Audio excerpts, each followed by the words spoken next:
Your attention, please, ladies and gentlemen. The following is a special presentation of the Yes Network. Billy was a very heads-up baseball player. Here comes Billy Martin digging hard, and he makes the catch at the last second. Martin just seemed to rise to the occasion. Billy Martin was among the most competitive players that ever played the game. Billy lived a life of spark and fire. And carried that over as a manager. Well, that's good enough for me, okay. But sometimes get some help on it too, all right? He could get you to play at a different level. Billy could motivate wherever he went. He was always fighting the owners. When I had charge of him, he knew what was going on. Billy certainly made his mark on a lot of people in this game. He was the guy that intimidated not only the other team, but more importantly, the umpires. Don't you be intimidating. You never know whether you're going to get dirt kicked or whether you're going to get a hat thrown. Billy Martin had pinstripe in his veins.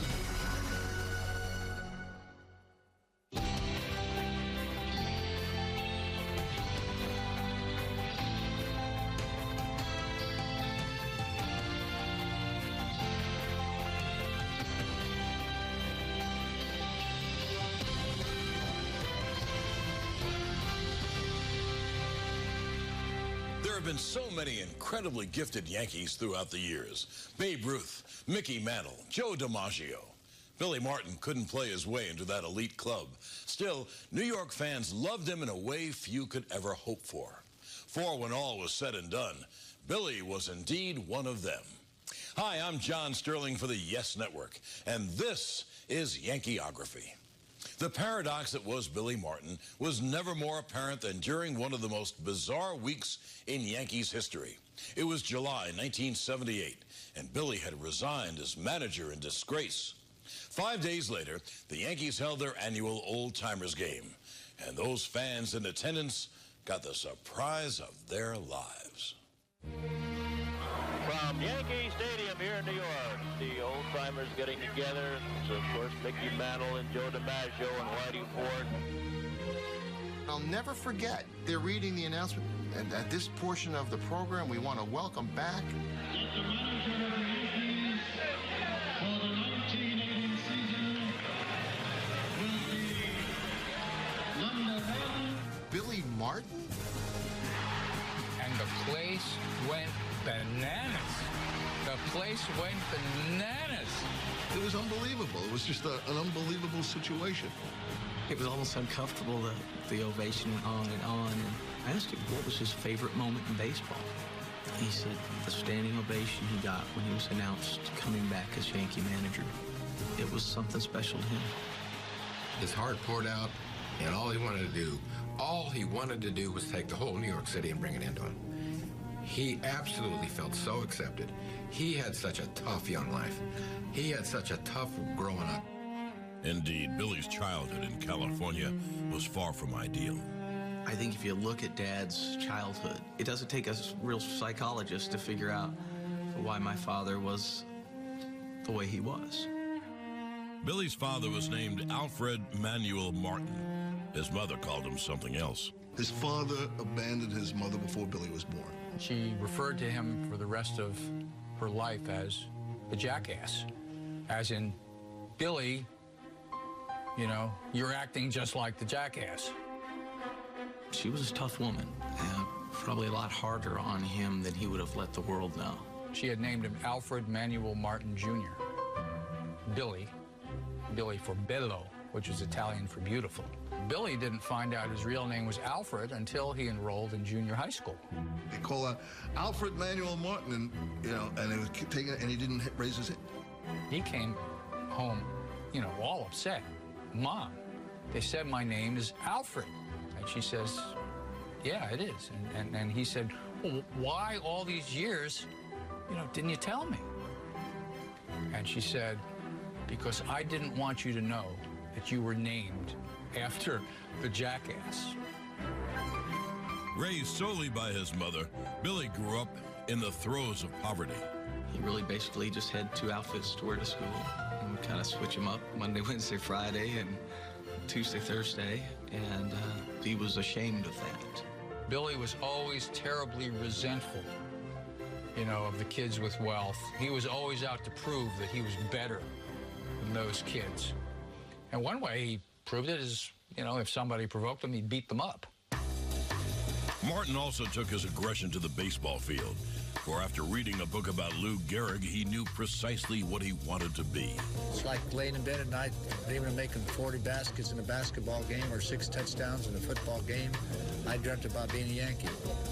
Billy's prowess on the Berkeley ball fields caught the eye of the Oakland Oaks manager in the Pacific Coast League, and Casey Stengel quickly snatched him up. When Billy played for Casey in '48, he found a surrogate father, so to speak. Casey didn't have any children, and Billy became a surrogate son. Casey loved Billy's hard-nosed style of play, and in 1948, he helped the Oaks win their first title in 21 years. Then, just like Billy's real father, Casey left him behind, but he left him with a promise. Casey was hired to manage the Yankees, and so, you know, he knew that he wasn't going to be there for Billy in '49, and he said to Billy, "Don't worry, I will get you to New York." He promised him that. Coming up on Yankeeography. My desire, my pride, my self-sacrifice made me a better ball player than most of them out there.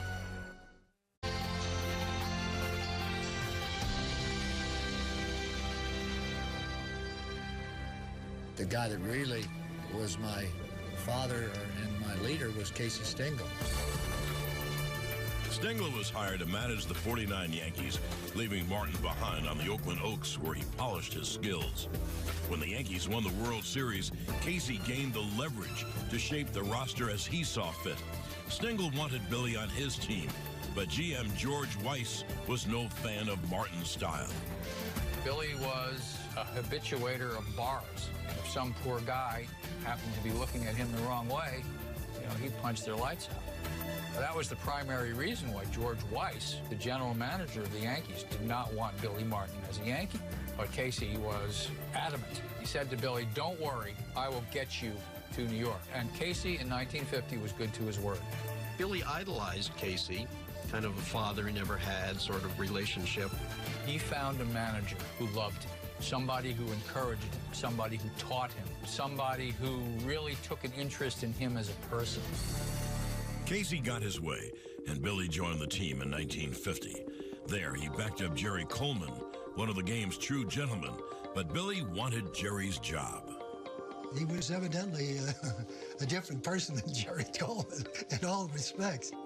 Billy kept telling Casey, "Get rid of the bum. I'm a better player than he is." And Casey replaced Jerry with Billy Martin. Billy Martin goes far to his right for a sensational stop and throw for the putout. Billy Martin was a fiery player. On the field, he was sort of always in the action.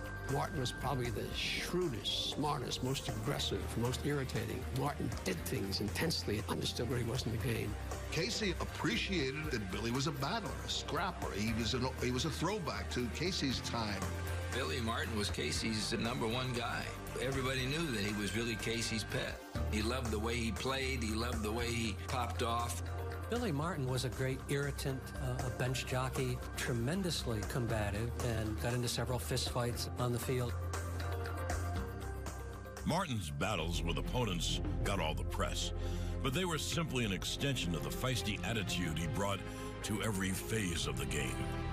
He was a hustler and aggressive at everything he did. And occasionally, which he showed during his career, he would do some things that were impossible. His most memorable moment was making the catch on Jackie Robinson in the World Series. The Brooklyn Dodgers are up in the 7th game. The bases are loaded. Robinson swings and hits a wind-blown fly to the infield. Routine pop-up. A pop-up to first base on a sunny afternoon. Joe Collins is playing first base. Joe Collins is nowhere near this baseball. Bob Kuzava, left-handed relief pitcher, is pitching. Kuzava looks up and he says, "Well, I'm near the ball, but I can't catch it." Now, the corner of his eye, he sees the second baseman, Billy Martin, running from deep second base. Who's going to get it? Here comes Billy Martin digging hard, and he makes the catch at the last second. How about that? And it's one of the great clutch defensive plays in the history of World Series baseball. It's the biggest play of the series. It saves the game in the World Championship for the Yankees. Billy came up big again in the '53 series, but this time, not so much with his defense. as with his bat. Every ball he hit was hard and in a hole, and he just had one of those series everybody dreams about. Billy Martin drives a tremendous 400-foot triple to left center field. You got a 250 hitter, rises to the occasion. Make the big play, get the big hit. You want him in your lineup. Those are the things that Stengel admired in this guy.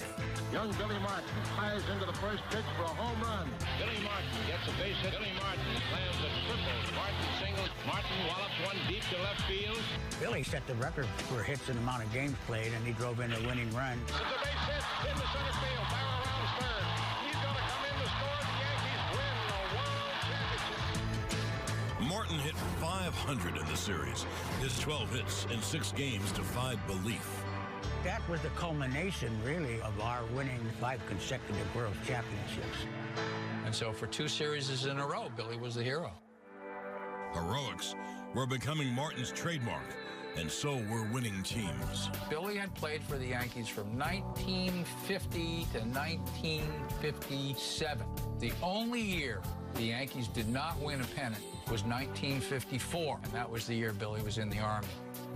He returned late in the '55 season and helped the Yankees win 2 more pennants. Billy's will to succeed knew no boundaries. My desire, my pride, my self-sacrifice made me a better ball player than most of them out there. He could play extremely well in big games, and he made the most of what he had, and he was a terrific player. Deep down, Billy thought he'd play his entire career in New York, but there was a darker side to his time in the big city, one that would eventually bring that time to an end. We was just like brothers, you know. I was a country boy from Oklahoma. Billy was a Pachuco from Oakland, California, and Whitey was a street kid from New York City. And maybe that's the reason we got along so good, you know. We had a little bit of everything. Catherine, I'm very lucky. I have a very good roommate. You mean washes your things and everything? Oh, yes, he's wonderful. Is that customary? No, but my roommate's a little different than most roommates. Oh, really? Who is he? A Mickey Mantle. We're just young boys having a good time. Mickey was all of 19, and White and I were 21 at the time. Baseball was king in New York in the early 50s, and the young Yankee stars embraced their royal status, frequenting the most popular night spots in town. Whitey and Yogi and Mickey and Billy and, you know, whoever else was hanging around with them. They symbolized the tightness and a friendship which was sort of imitated by the show business pals. They became labeled a Rat Pack. The Yankees were the Rat Pack, you know, 10 years before there was a Rat Pack. They loved the saloons and they loved the high life, and they lived it to the fullest. But in the case of Whitey, he always knew when to get out of the bars. Whereas Mickey and Billy always seemed to have a problem with that, especially Billy. For 6 years, Martin lived life in the fast lane. But come 1957, the consequences finally caught up to him. We got in a little problem with the Copacabana. It was in May. We took Billy out for his birthday, and it was like 5 couples. We went to see Sammy Davis Jr., and some of the people next table was heckling like Sammy Davis. And Billy said, keep quiet. They kept heckling. He said, come on, let's go outside or downstairs. We went. But Billy didn't hit the guy. We knew who hit him.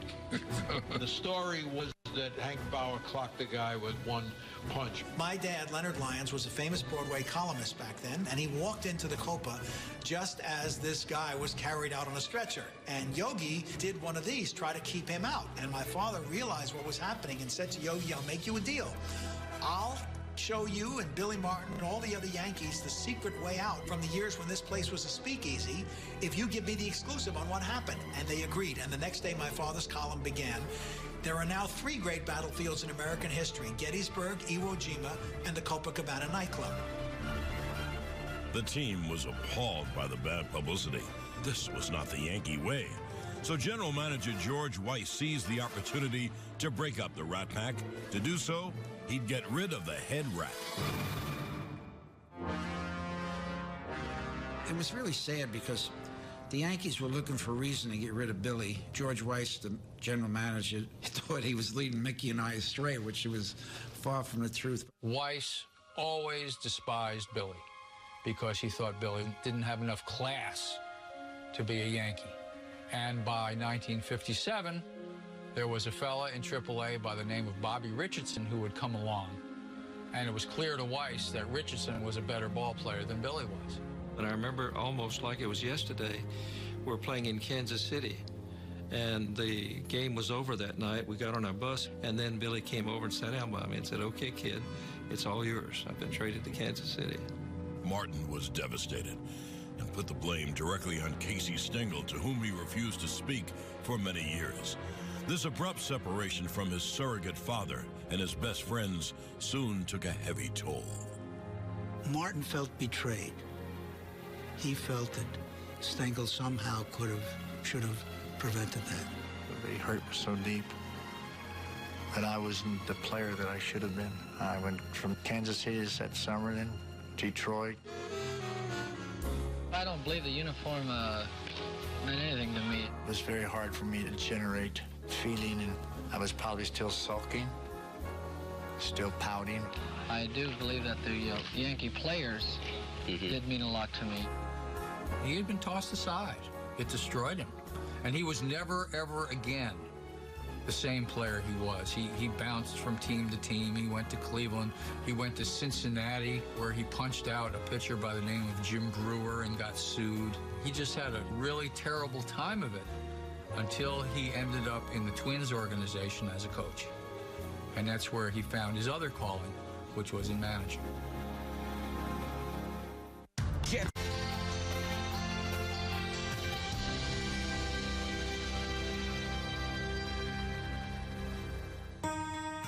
Billy Martin's playing career ended with Minnesota in 1961, but his next phase of baseball life was just getting started. He stayed with the Twins as their third base coach, then got the chance to manage their AAA team, the Denver Bears. I went to Denver. This is a challenge. I always like challenges. I said, well, I think I'll try it. When Billy first came down from the Twins to manage us, I didn't like Billy at all. But once we started turning around, we started winning, I ended up loving the guy. The Denver team was in last place when they made Billy Martin the manager. And by the end of the year, the Denver team had won the pennant. That certainly impressed the Twins, who in 1969 named Martin their manager. His impact on the team was immediate. Billy was my first manager in professional baseball. 1969, when I got called up for the first time, Billy was a godsend, and he was a player's manager. Martin took over a sub-500 team and turned it into a division winner his very first year. But maintaining a working relationship with the owners of the team proved to be a much greater challenge. He wanted more control. He wanted to be the general manager as well. So Calvin Griffith, at the end of the 69 season, despite all that success, fired Billy. The Detroit Tigers snatched him up for the 1971 season. And once again, Billy instilled new life in an aging team of underachieving veterans. He added 6 more years to my career. A guy that was tough, a guy that I didn't like at first, a guy that I love and respect. He's the type of guy that he looked at this game where the game should be played, and he sacrificed himself to bring the best out in people. And once again, it worked, as Detroit won its division in Martin's second year at the helm. Billy had a tremendous impact on that team, and most of the players, adored him. But again, he got in a rift with the general manager, so it was bye-bye Billy in Detroit. No problem, for still another team was more than anxious to get some of Martin's magic. We had lost 100 ball games the year before. Billy took over. He said, fellas, the time for the Rangers being a dormant team is over. Playing under Billy, I understood that he wanted to win. That's why I wanted to win. In this game, you don't out-strategize. Billy could do that, and he would come up with things that would just blow your mind. Billy's reputation as a miracle worker was enhanced when he led the last-place Rangers to a second-place finish and was named Manager of the Year. But once again, he was fired. In the Bronx, meanwhile, there was a brash new owner looking for an equally brash manager to restore a winning tradition to the Yankees. He wanted somebody a little bit more forceful. And the first thing that went through my mind, I said, my God, he's talking about Billy Martin. Indeed he was. And in August of '75, Billy was back in pinstripes, where he always felt he belonged.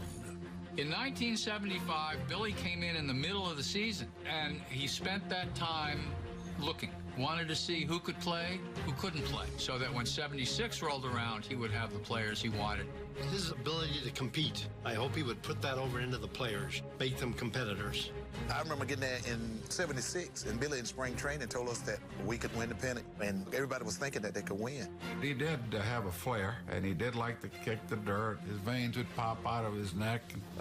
It was fun. Well, don't you be intimidating me. I'm not intimidating you, but I'm going to tell you something.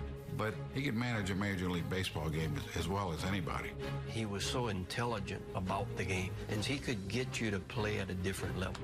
With Billy, we became a more aggressive team as far as running the bases, stealing, making things happen, and we became a team that really utilized everybody that we had on that ball club. But the results were almost immediate. I mean, 1976, they're back on top. They're the American League champions. Chris Chambliss has won the American League pennant for the New York Yankees. Billy, you did it. Outstanding, Billy. You guys played great. You see how they played all year like that. They did it. I'm so proud of them. Unfortunately, Cincinnati's Big Red Machine swept the Yankees in the World Series, prompting Steinbrenner to seek out Reggie Jackson, the biggest free agent on the market. The clash of titanic egos, Billy's and Reggie's, was inevitable. Next on Yankeeography. What I was thinking at the time, I said, we've got these guys. We've got them. They're fighting amongst each other. After getting to the 76 World Series, Martin hoped to make Joe Rudy a Yankee. But George Steinbrenner had his heart set on Reggie Jackson. The fact that people think of me, relate me, or associate me with winning speaks for itself. Reggie did the speaking before spring training began, slamming Billy's catcher and claiming to be the straw that stirred the drink. All of a sudden, that Sport magazine article comes out, and Billy could see the things that were said, and when they were said about Thurman. How dare you knock my guy? Thurman's my guy. You're going to insult him that way? That's all that Billy needed. And at that point, all bets were off. George Steinbrenner had signed me. It created division between myself and Billy Martin, a division between George and Billy Martin. It was a point of contention for a lot of people. So Billy refused to bat Reggie in the cleanup spot, where Jackson felt he belonged, and the tension began to mount. The press asked you crazy and ridiculous questions just to get the player against the manager, manager against the player, manager against the owner. Each day, you could feel the tension walking into that clubhouse. If you walked up to Reggie, you saw Billy looking out from his office. What is he saying? If you talked to Billy, Reggie would walk by. What is Billy saying about me? It all came to a head in Boston on June 18th. Billy thought Reggie was dogging it on a fly to right field, and the batter ended up on second. Billy decided to show Reggie who's boss. Reggie Jackson has been taken out of the game and been replaced in right field. Comes up to me and said, "You coming in for me?" I said, "Yeah." He said, "Why?" I said, "Billy's the manager. Go in there and ask Billy." And that started it all. He just took Reggie Jackson out of the ball game, and Jackson hit the top step of the dugout and went flying right at Billy Martin. I was on third base. I had the ringside seat. What I was thinking at the time, I said, we've got these guys. We've got them. They're fighting amongst each other. There's no way that these guys are going to be a factor. The Yankee dugout is a place of turmoil. He showed Jackson up for not hustling on that pop wire racing. In time, Steinbrenner brokered a truce, and with Reggie now batting fourth, he helped lead the Yankees to the pennant and a series date with the Dodgers. In Game 6 of that series, Reggie sealed his legacy with 3 home runs, giving the Yankees and Billy a championship. The Yankees win their 21st World Series. Somebody said you ought to get the Nobel Peace Prize. I don't care about things like that. I'm just so happy for these guys. They're really great. But the good feelings in the clubhouse did not last very long. For in 1978, the tension returned. Poor Billy would never accept the fact that after having won in '77 that Steinbrenner wouldn't just sit back and leave him alone. And once again, Reggie was the flashpoint. For against Kansas City, he was told to bunt, then defiantly continued to bunt once the sign was taken off. After failing on the first pitch, he stepped out, looked at the sign was off, but he stepped back in and made more than one attempt again to bunt and struck out. You knew it was going to be bad. You knew this was where it hit the fan. Billy suspended Reggie for 5 games as the team continued to fall far behind the front-running Red Sox. Martin returned to the bottle, and as often happened when he drank, his mouth got him in trouble. Billy made some deprecating remarks about George. At George's behest, I went out to tell Billy that he was finished. Billy, I think, saw the handwriting on the wall and resigned prior to my meeting with him. I, as president of the New York Yankees, have accepted Billy Martin's resignation as manager. I would like to thank the Yankee management,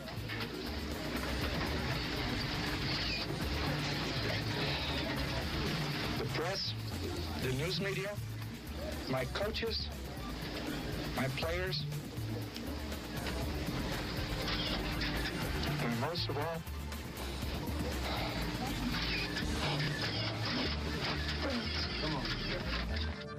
Bob Lemon took the reins from Billy, though Martin stole the spotlight back less than a week later when he turned up at that old-timers game, the focus of a special surprise announcement. Billy was back in the corner putting on his #1 uniform, right? What are you doing here? And then he goes, we got something special going on today. And I go, yeah? He says, what's that? And he goes, I'll talk to you about it later. And then I realized what was going to happen. Here he is on Old Timers Day. It's just days after, he resigned. They're reading the announcement. We want to welcome back to be the Yankees manager in 1980 and hopefully for many years to come. You talk about theater. But even though the Yankees surged back to win the '78 World Series, Lemon made an early exit in 1979, opening the door once again for Billy. As great as Lemon has been, and he's a great man and a great manager and my friend, I think he agreed with me that maybe a change in the menu would be time for it. But no sooner did Martin take command of the ship, he lost his anchor. The New York Yankees suffered a great loss tonight, that of star catcher Thurman Munson, who was killed this afternoon in an airplane crash. Dad and Thurman had a special relationship. He just crushed my father. Billy lost more than a ball player. He lost a friend. During the offseason, an unfortunate encounter with a marshmallow salesman got Billy into some more trouble. And that was a function of Billy's drinking again. There's this poor marshmallow salesman stepped outside, and the minute he stepped outside, Billy would take his right fist and smash him across the left cheek and knock him out cold. Made the headlines as well. Oh, Billy. 4 days later, Billy was fired by the Yankees. Just 4 months later, in early 1980, he returned to familiar ground in California to become the manager of the Oakland A's. I'm back home again. I love the Bay Area and the baseball fans that we have out here. Now Billy had a hand in almost all baseball decisions, something he fought for but never received in New York. It was still another chance to take a losing team and turn them into winners, and nobody did it better. If I had to pick one manager in the history of the game that would come in and be a great short-term fix for a ball club, get the most out of them on a short-term basis, it'd be Billy.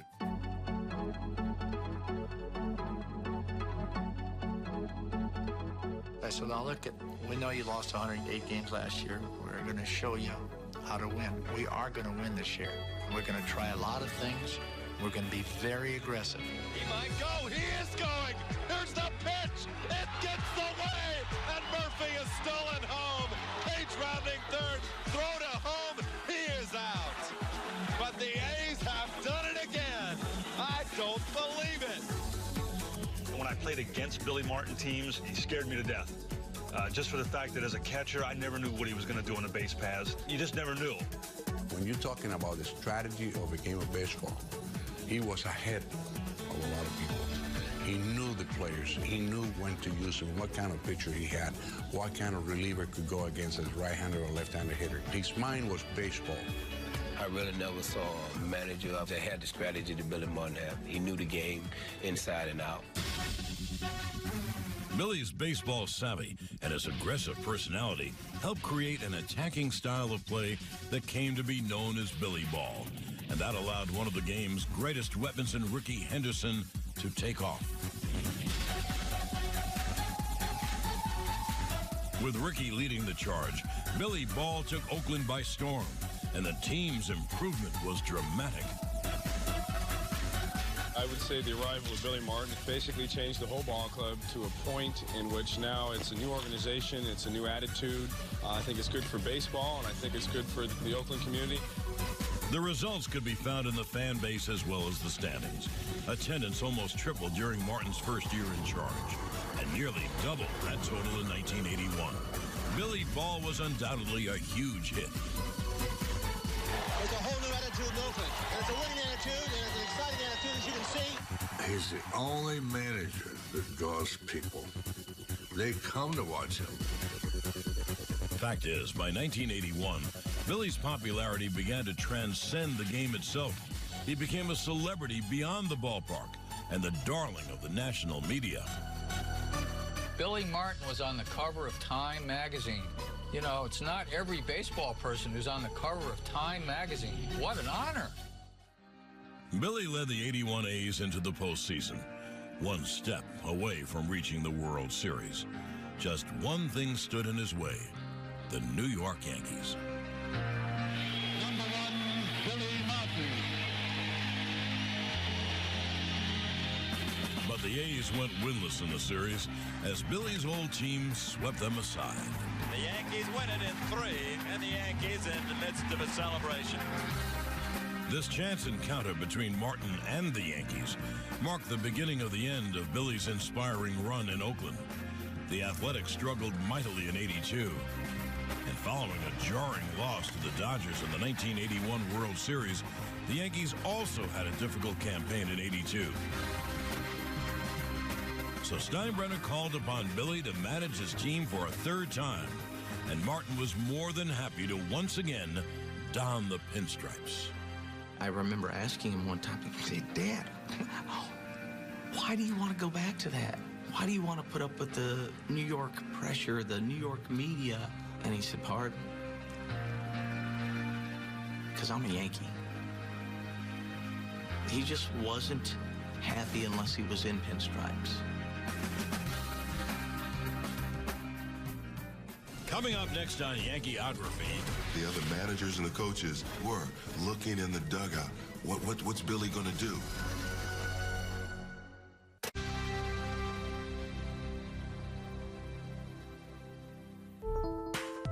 In Oakland, Billy Martin had brought new life to a struggling franchise. But as so often was the case, he also had worn out his welcome. So George offered the prodigal son another chance and even played it for laughs. The manager for the Yankees on a multi-year contract will be Billy Martin. Well, we've straightened a lot of things out. For instance, I'll be handling all the trades. What do you mean? There'll be no phone calls in the dugout. What do you mean? That is not, that's not right. I'm handling the trades. That isn't the way we say I it, have the George. right to call you in the dugout. And that's not the way it's going to be, George. Well, you're damn right it is, and if you don't like it, you're fired. You haven't hired me yet. They were the baseball equivalent of Elizabeth Taylor and Richard Burton. They couldn't live apart, and they couldn't live together. The best comparison that I can make of Steinbrenner and Martin in this soap opera is Punch and Judy. You know how it's going to come out. You know they're going to hit each other. You know one is going to recoil and then come back and hit the other. But you watch anyway. No, Bill, it tastes great. Less filling, George. Billy, it tastes great. Less filling, George. Billy? Yeah, George. You're fired. Not again. Baseball makes strange bedfellows, and sometimes to win a championship, the polar opposites have to come together, or maybe people are so similar that they have a hard time coexisting. And so the tumultuous saga continued through the 1980s. George would fire him, and then when the team stopped winning, would hire him back again because he couldn't stand that his team wasn't winning. And every single time, Billy would bring that team back to respectability. It was, of course, Martin's trademark. Turn a team around through strategy, unpredictability, and intimidation. Billy, to me, was like a 10th man on the field. He just seemed to influence the game more than anyone else. The other managers and the coaches truly were looking in the dugout. What's Billy going to do? What's the next move? He sure stirred some emotions against Kansas City with help from his protege, Greg Nettles. Brett was using a bat that the pine tar was way too high on it. I mentioned it to Billy. We decided, well, let's just wait and see if he gets a big hit against us. Billy was just waiting for him to get a big hit that cost us something to go get it. As George Brett was rounding the bases on the home run, Billy was coming out of the dugout. I heard over my right shoulder, "Hey, pal, you got to check the bat, pal. You got to check the bat. He's got too much pine tar, pal." I looked at the bat, and it had a lot of pine tar on it. And the umpires are going to get together and talk about this thing. Came back and measured it on home plate. It was an illegal bat, so Billy got his wish. They might be going to call George Brett out. Well, he is. He's out. Yes, sir. Brett is out. But Billy didn't know where to draw the line. You never know what's going to happen with Billy. You never know whether you're going to get dirt kicked or whether you're going to get a hat thrown. He wants to win so badly that sometimes he goes over the boundary of what's really right and wrong in an argument with an umpire. Yet Billy never saw it that way, and his tactics came under fire. What about Billy Martin kicking dirt? Some of the umpires say this is degrading. This shouldn't happen to an umpire. Are you going to change your ways? It is degrading to a certain extent. It's also degrading to be thrown out of a ball game, embarrassing when you didn't do anything wrong. And if the umpires want to change their ways and quit illegally throwing me out of a ball game, then maybe I'll switch. But Billy didn't switch, and twice he was suspended for umpire abuse. It seemed that my father almost sought out his own trouble at times. It drove me crazy when he would say something or do something that would really stir things up. And I don't think he could help those things. So in December of '83, Martin was fired once again and replaced by Yogi Berra. But after a mediocre '84 and 16 dreary games in '85, he was back. George did because he felt like Billy was a winner. If the club was any kind of dull spell, he thought somebody like Billy would give us a lift, and that would work. And then after a while, it would be tough on the guys. He was a guy that I admired, but I despised. Every pitch I put down that they got a base hit on was my fault. And every time they got an out, it was his credit. He was so intent on winning that he was going to do anything in his means to win a ball game that night. And if it meant intimidation to the opponent or to his own guys, he was going to do it. And some guys like that, some guys don't like that. Pitcher Ed Whitson sure didn't like it, and a barroom brawl ensued. Billy and Whitson got into it, and Whitson really beat Billy up badly. By season's end, Martin was gone again. The one thing about the boss, he always gave people chances. He always had a hope that I'm finally going to get Billy at his best, that Billy's going to be able to be the manager everybody knows he can be. When I had charge of him and when he knew what was going on, he was a genius. Despite all his shortcomings, Martin was a major part of Yankees history. And in 1986, he was so honored. Ladies and gentlemen, the man we're here today to honor, number one, Billy Martin. To know you're immortalized in Monument Park, besides the Mickeys and the Whiteys and the friends of his, but the legends that are out there, to see that feeling that he was overwhelmed with. Alfred Manuel, Billy Martin, Casey's boy. This is all that remains of your last tour as Yankee manager. A free kick and one lousy umpire. Congratulations on your day. This is the greatest honor I've ever had. I may have not been the greatest Yankee that ever put the uniform on, but I am the proudest. Thank you.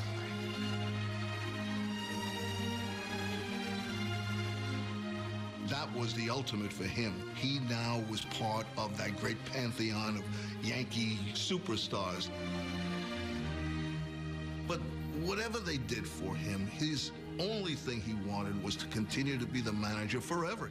Billy did get one more chance to manage the team in '88, but soon after another nightclub fight, he was let go for the third time in 5 years. It was a terrible cycle for Billy. The real tragedy was the fact that he didn't want to be anything but a Yankee. Still to come on Yankeeography. He'd already called me and said, we're going back.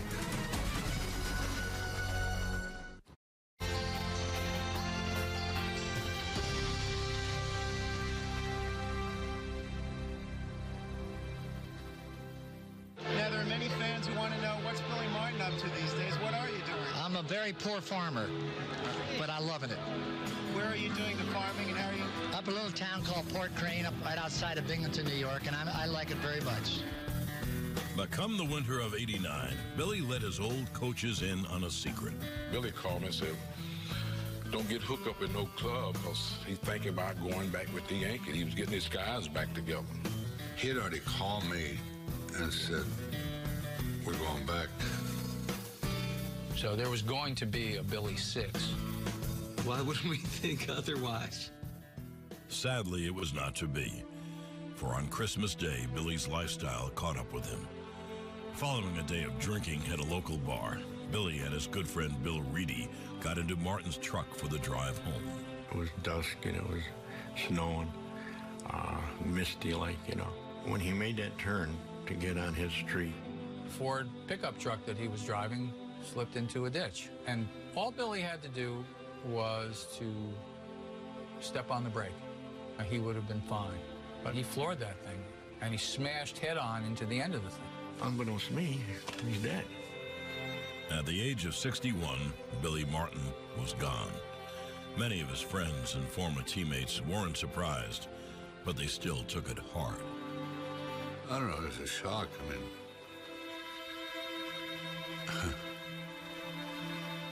hurt. It was sad. It was sad. It was sad. He was still a young man. You know, that was just one of the saddest days of my life. It was really, really difficult, to say the least. You know, the days afterward, kind of crazy, with the funeral. His funeral mass at St. Patrick's Cathedral was a testament to the many lives he impacted along the way.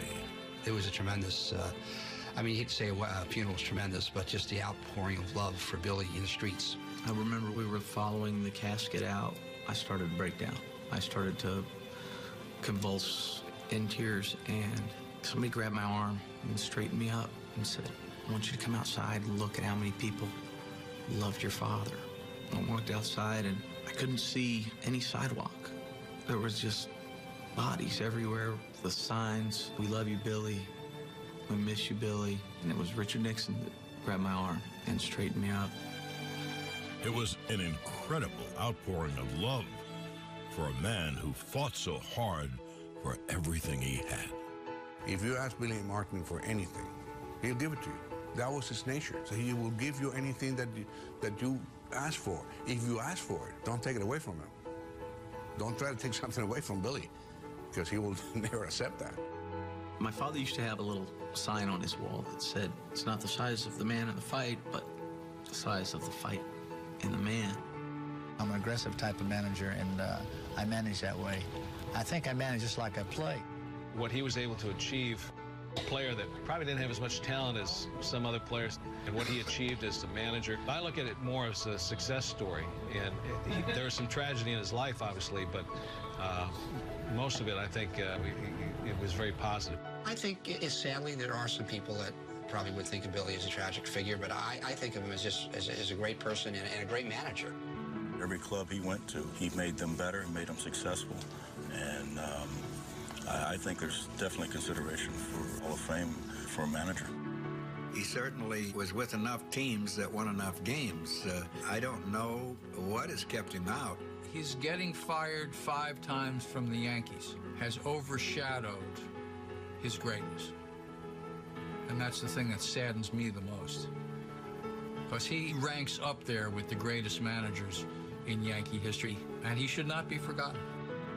To be a Yankee was everything to him.